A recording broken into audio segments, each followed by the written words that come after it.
أعوذ بالله من الشيطان الرجيم بسم الله الرحمن الرحيم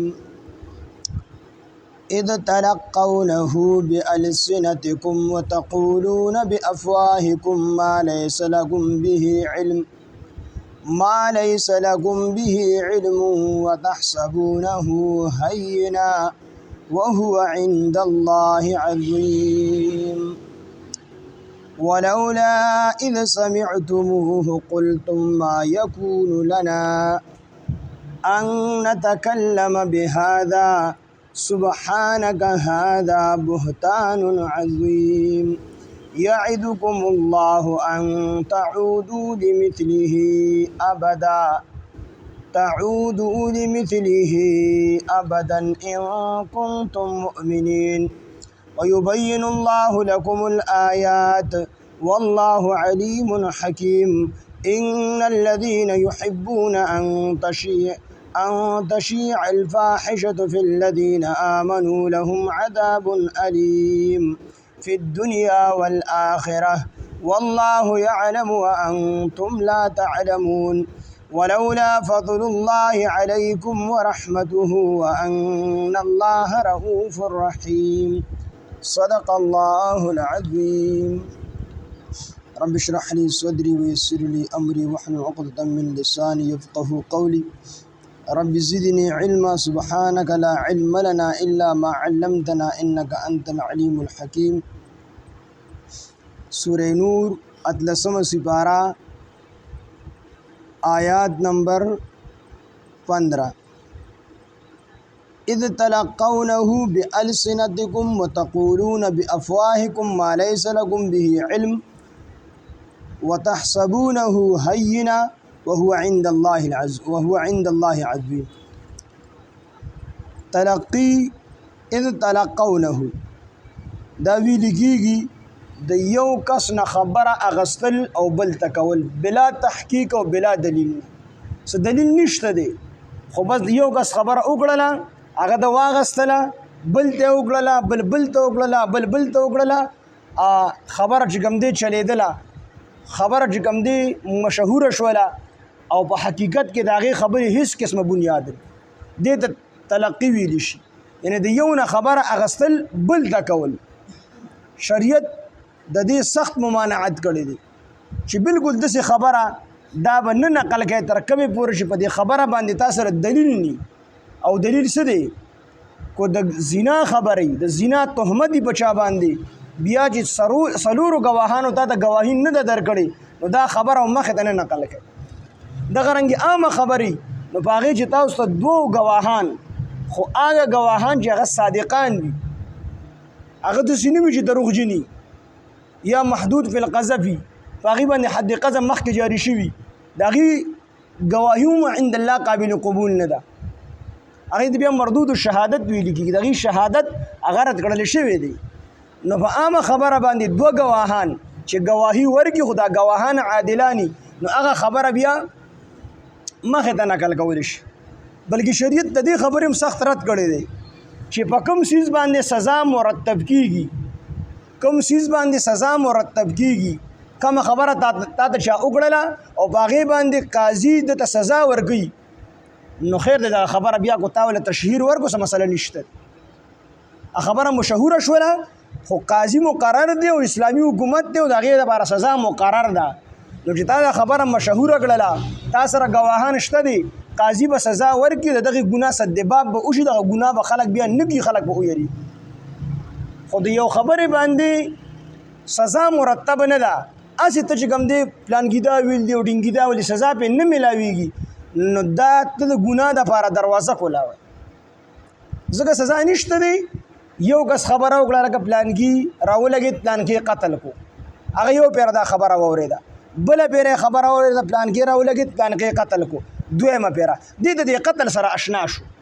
اوس دې په دې قتل باندې زړور شو دغه رنګې د بې حیایۍ خبره ده دا خبره تا یو پیره مشهوره کړله خلکو واورېدله بیا دې مشهوره کړله بیا واورېدله نو د دې بې حیایۍ نه او د دې ګناه د دې شرم نه چې خلک یریږي دې سره تا اشنا کړو چې اشنا دې کړو نو دا خلک تا په دې باندې زړور کړل همدا وجه ده چې نن سبا دا موبایل دي د دې نه مخکې اخبارونو دا خبرې به شایع کېدې پلانګي د چلو کړو د دې وجه نه فحاشي چې کوم دی خوره شوله ولې سزا به مرتب ده نه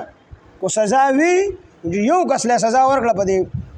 غون چې کوم دی علاقه کې یو کس له اسلامي سزا ورکړه نو سلو کال پورې بیا د ګناه جرأت نشي کوي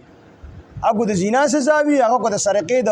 دغه سزا وي د غلا سزا وي هغه د قتل سزا وي یو سزا ورکړه بیا وسوګ نه نو په کوم سیز باندې چې سزا مرتب کیږي نو هغه کو چې مشهور کړل ټیک تا خو چې په کوم باندې سزا نه مرتب کیږي دې خبرې له شهرت نه ورګي دا په مسلمانانو کې د بی حی خورای دې مجن علماء چې کوم سیز دا په معاشره کې ختمول غواړي هو کو پاغي باندې سزا مرتب بیا څه مسله نشته دي او چې سزا به مرتب نه ده نو چې کوم سیز ختمول غواړي دغه تذکرہ پرې دغه مکوي هغه ګناه تذکرہ مکوي او خپل باندې الله تعالی ختم نو دی دک شان دی یو خبره د ووریدله هغه بل ته وبلله بل هغه نه وړه خبره ټوله مشهوره شوله او په حقیقت کې دې سره هیڅ قسم بنیاد او هیڅ قسم دلیل د دې وجه نه رسول الله صلی الله علیه وسلم فرمای چې د یو کس لپاره د دروغجن کېدو لپاره دا کافي ده چې دې سوري مهته نقل کی کفا بالمرء کذبا ان يحدث بما سمع د یو کس ته دروغجن کېدو لپاره دا خبره کافي ده چې د سوریدل تحقیق یې ونکو د چانه تاسو نکو هغه خبره مخه ته نقل کړل او نن سبا خوشان آسان چلم هغه دا خبره مې اوریدلې ده دشي نو یو کس ته وکي نه خو لکه ما دا خبر اوریدلې ده نو هغه اوریدونکي د چانه چې اوریدلې ده هغه معلوم نه دی بعض خلک به کوي موږ ته پته نشته سړی مې پیجندونه خو دا خبره کړې ده الګ چې سړی ته پیجندونه تا ته چې کوم دی نسب نه دی معلوم تا ته دغه عادلواله او دغه نه دی معلوم او ته بیا هم دغه خبره ما ته نقل کړي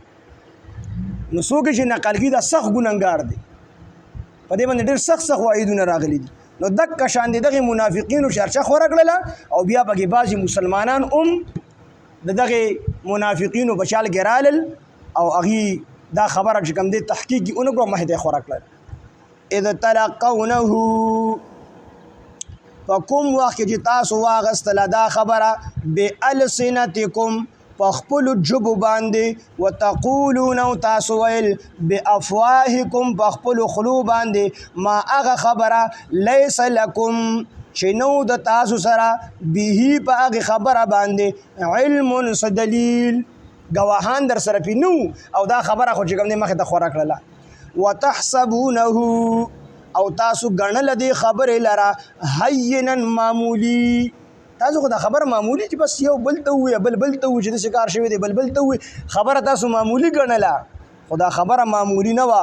هو عند الله عظیم او دا پنځ د الله تعالی باندې لوی وا دا تاسو کوم خبره کړې تاسو پنځ خو به وړه وا خدا الله پنځ باندې لوی وا ولی دا د پیغمبر بیبي وا او څنګه الله تعالی پیغمبر پاک پیدا کړی وي دک شان دی ول الله تعالی بیبيان پاک پیدا کړی څنګه پیغمبر په ټول کائنات کې د ټولو نه پاک دامن وي نو دومره دغه بیبيان په ټول کائنات کې د ټولو خزونه پاک دامن الله تعالی پیدا کړی د پیغمبر بیبي دا کافر کېدل شي خدا زیناکار نشي کېدل ځکه پیغمبر الله تعالی پاک داغه د پر الله تعالی د پاکو بیبيانو انتخاب کړی نو دا تاسو معمولی خبره ګڼله خدا تاسو بچا تهمت لګول دي دا په عائشه صدیقه رضی الله عنها باندې چې دغه تصویر روایتو کې راځي جبرئیل علیه السلام د ریخم په کپڑا باندې جوړ کړي راوړو او رسول الله مبارک ته ودا ستا بیبي د دې سربستانی کړ بعض روایتو کې راځي جبرئیل علیه السلام په لاس باندې دغه تصویر جوړ کړو او رسول الله مبارک ته ودا ستا بیبي دا الله تعالی ورله انتخاب کړی دی ته هغه بیبي باندې تهمت لګولې او بل طرف ته ابوبکر صدیق دی هغه لور ده رسول الله مبارک بیبي ده د ټولو مؤمنانو مور ده او تاسو لوی کار کړی دی خطرناک ګناه کړی دی تاسو بنځ باندې دا وړه خبره ده خدای الله بنځ باندې لوی ده او هو عند الله او بنځ د الله تعالی باندې عظیم ده لوی ده ولولا اولون شودسي اذ سمعتموه هر کله تاسو اوریدلی دا تهمت قلتم چې تاسو ویلې وي ما یکونو چې مناسب نه دی لنا زمونږ دپاره چې تاسو دا خبره کړې وي الله تعالی مسلمانانو ترغیب ورکوي چې تاسو کوم کار کړی دی لوی ګناه کړی دا او تاسو داسې ولې نه وي چې دا خبره تاسو ته را رسېدلې وي نو تاسو داسې ولې نه وي چې ما یکونو لنا چې نه دي مناسب زمونږ دپاره ان نتکلم ان دا خبره نتکلم چې مونږ دا خبره کړې ده چې مونږ کړې ده بهادا دې خبرې لره یا چې مونږ راوړې ده چې مونږ راوړو په ژبو خپلو باندې بهادا دا خبره نتکلم مونږ کوو بهادا دا خبره نو تاسو داسې ولې نه وي چې دا کومه خبره تاسو کړې ده تاسو یې زمونږ دپاره مناسب نه ده لو ولولا اولی ونشو دسی اذ سمعتموه هر گلج تاسو اوریدلی وی دی خبر لرا قلتم تاسو ویلی وی ما یکونو قلتم یعنی تاسو ولی دسی ونوی فکار دی تاسو دسی ویلی وی چه ما یکونو لنا چه ندی مناسب زمون دبارا ان نتکلم دا چه من کو پخپلو جبو باندې بهادا دا خبره دا کومه خبر چې موږ په جبو کو نو دا زموږ دپاره مناسب نه دي څه خو ویلې وي سبحانک چې پاکي د تعالی رې پروردګاره هذا بهتان عظیم دا خو لوی دروغ دی او لوی تهمت دی چې داسې خو ولې ونه وي او باید صحابه کرام رضوان الله علیهم اجمعین را نقل دي چې هغوی دقه شانتې ویلي لکه سعد بن معاذ رضی الله عنه زید بن حارثه رضی الله عنه ابو ایوب انصاری رضی الله عنه دې درې واړو دا خبره کړې وه هذا بهتان عظیم چې دلیل ورسره نو په دې خبره باندې نو چې دلیل ورسره نو ته به ډایرکټ دا خبره کوې چې هذا بهتان عظیم اوس هم که مسلمانان تاسو داسې خبره وکړي د چا په باره کې ګواهان ورسره شرعي نه وي نو ته هم د هغې خبره نه بدلی بلکې ته په دې مسلمان باندې حسن ظن کوې چې هذا بهتان عظیم دا خو لوی بهتان ته ولګوه تا سره ګواهان نشته ځکه اوس که څوک دا سوال وکړي چې یاره دا کم سړي وي چې په چا باندې تهمت لګولی شوی دی نو دا تهمت لګونکي به ګواهان راوړي په چا چې لګولی شوی دی تهمت نو دی ولې ګواه نه راوړي نو موږ وایو دلته کې البینة علی المدعی والیمین علی من انکر ګواهان دا په مدعي باندې دي دلته کې دا سړی دا دعوه کوي مدعي په دې کې دا سړی دی چې تهمت لګولی دی مدعي دی دی وی د چې کوم دی دا کار کړی دی دعوی د دې خبرې کړې ده نو دی به ګواهان راوړي مدعا علیه باندې ګواهان نشته باندې قسم دی چې کله مدعي سره ګواهان ني د مدعا علیه نه بیا قسم اخیستلی شي او دویمه خبره دا ده چې دا خبره په دې باندې دلیل دی چې دا سړی مسلمان دی نو دی به پاکي اوس که ته وایي چې ناپاک دی نو بس ته دلیل راوړه او زه خو د دې وجې نه وایم چې دا پاک دی چې دا مسلمان دی دا مسلمانی په دې باندې دلیل دی چې ټول مسلمانان پاک الله تعالی پیدا کړي دي او که سړی وي چې دا پلانکي مسلمان پکې پلیت دی نو دی به ګواه راوړي ګواهان به راوړي نو ځکه وي چې صحابه کرام نور صحابه کرام هم ممکن دي چې صحابه کرامو دا خبره کړې وي چې هذا بهتان عظیم دا درې را نقل کړي دي نور ته هم دا خبره ممکنه ده یعدکم الله نصیحت کوي تاسو ته الله تعالی ان تعودوا د دې خبرې چې تاسو دوباره ونکړئ لمثله د دې پشان دی د دې خبرې پشان دی بل خبره ابدا همیشه دپاره ان کنتم مؤمنین کو چېرې تاسو مؤمنان یې نو مؤمنانو دا ترغیب ملو شو چې الله تاسو ته نصیحت کوي چې تاسو بغیر د دلیل نه د چا خبره نه منئ او همیشه دپاره بیا داسې بهتان په چا نه لګوئ تر څو چې د سره ګواهان شرعي نه وي ويبين الله بيان الله تعالى لكم الآيات استاسو دپاره آیاتونه والله الله تعالی علیم پوه دی حکیم او خاوند حکمت دی الله تعالی پوه دی چا چې تهمت لګولې دی وروسته توبه ایستلې ده لکه حضرت حسان رضی الله عنه او دغه رنګ حضرت مستح رضی الله عنه او حضرت حمنا رضی الله عنها نو دی توبه وکاږله دی ته حد قذف ملو شو او توبه وکاږله په صدق باندې الله تعالی ورله توبه قبول کړله نو الله تعالی په دې خبره دی چې چا په صدق توبه ایسته ده او چا په صدق باندې توبه نه ده ایسته علیم پوه دی حکیم او خاوند حکمت دی حد قذف چې دی ته ولګو په دې کې د الله تعالی چې کوم دی خپل حکمتونه دي ان الذين بشکها کسان يحبون چې دی خوخي دا خبره ان تشيع چې خورشي الفاحشه بحیائی فی الذین بها کسانو کې آمنو چې ایمان راوړی دی لهم د دوی دپاره عذاب علیم عذاب دردناک دی فی الدنیا په دنیا کې والآخرت او په آخرت کې دنیا کې ورته عذاب وي څوک چې مسلمانانو کې فحاشي خوري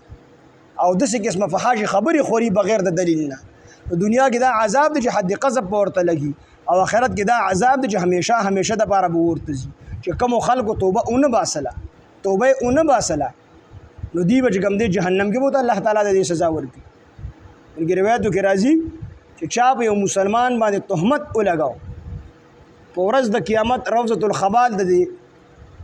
جهنميانو غوینې او زوی دي په هغې کې به الله تعالی دې راټینګ کړي. دې کس ته به وایي یا په دې ټایم کې ګواهان راوله تا چې کومه تهمت په دې پاکدامنه ښځه یا پاکدامن سړي باندې لګولی دی په دې باندې ګواهان شرعي پیش کړه.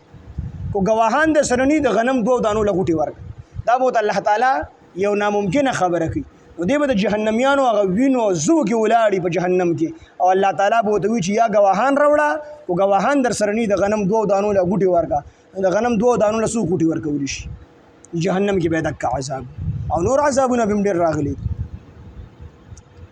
فالذین بهاګسانو کې آمنو چې ایمان راوړی دی لهم د دوی دپاره عذاب علیم عذاب دردناک دی فی الدنیا په دنیا کې والآخرت او په آخرت کې والله الله تعالی یعلم پوهیږي وانتم لا تعلمون او تاسو نه پوهیږئ. الله تعالی پوهیږي او تاسو نه پوهیږئ. دو سیزونو باندې الله تعالی ډېر زر عذاب راوړي. یو بې حیا باندې چې څوک بې حیي خوري او څوک بې حیي کوي په دې باندې الله تعالی ډېر زر عذاب راوړي. دویم ظلم باندې یعنی کفر سره ملک چلیږي خو ظلم سره ملک نه چلیږي. الله تعالی په دې دوه ګناهونو ډېر زیات خفه کېږي او ډېر زر په دې خلکو باندې عذاب راوړي.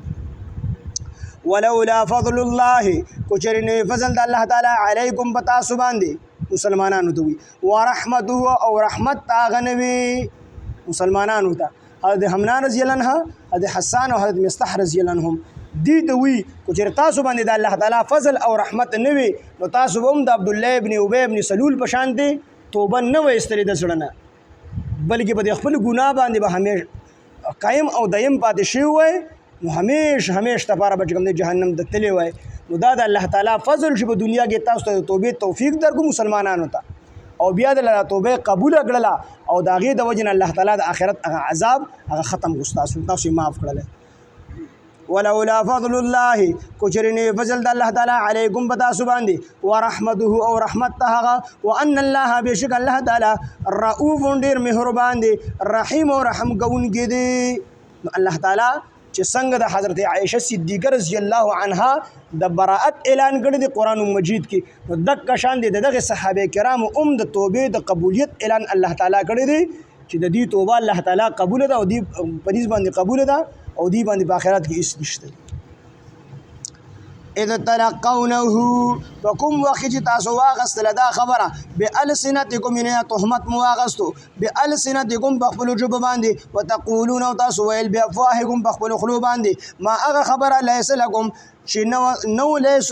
چې نو لکم تاسو سره به په هغې باندې علم څه دلیل شرعي دلیل در سره پې نو څلور ګواهان در سره پې نو وتحسبونه او تاسو ګمان وکړو په دې خبره باندې هینا د معمولي خبرې وهو عند الله عظیم او دا په نزد الله تعالی باندې ډېره لویه خبره وه.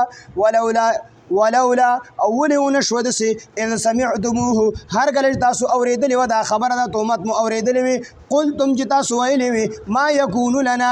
چې نه دي مناسب زموږ دپاره ان نتکلم دا چې مونږ خبرې وکړو بهذا په دې خبره باندې سبحانکه پاکي د تعالی را تاسو ولې داسې ونه وي چې پاکي د تعالی را هذا بهتان عظیم دا خو یو لوی دروغ دی یو لوی تهمت دی داسې مو ولې ونه وي په ټایم باندې بلکې چې کوم صحابه ساقط پاتې شوي دي نو هغې ته هم وایي چې تاسو به ډایرکټ دا خبره کړې وه چې دا هذا بهتان عظیم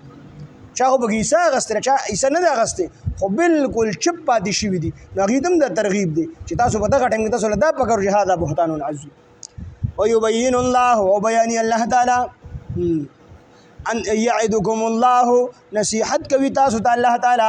ان تعودوا د دې خبرې چې تاسو دوباره ونه کړئ لمثله د دې په شان د خبره ابدا همیشه دپاره ان کنتم مؤمنین کو چېرې تاسو مؤمنان یې که مؤمنان یې همداسې خبره بیا نه کوئ یعنې د مؤمن شان داسې نه دی دا نه دی چې دې داسې قسمه خبره خوره کړي دلیل پې ورسره نه ويبين الله بيان الله تعالى لكم استاذ دبر الآيات آياتنا والله الله تعالى عليم بهدي حكيم خاوند حكمت ان الذين بشكها كسان يحبون جغي خوخي ان دا خبره تشيع الفاحشه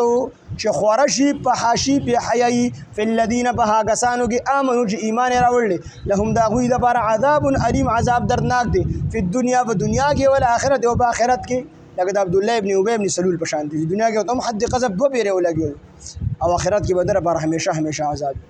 والله الله تعالی يعلم بوهيږي وانتم لا تعلمون او تاسو نه پوهیږئ ولولا فضل الله کجرنه فضل د الله تعالی علیکم پتاسو باندې ورحمته او رحمت تاغنوي وان الله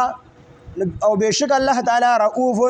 ډیر مهربان دی رحیم او رحم کوونکی دی سبحان الله وبحمده سبحانك اللهم وبحمدك نشهد ان لا اله الا انت نستغفرك ونتوب اليك سبحان ربك رب العزه عما يصفون وسلام على المرسلين والحمد لله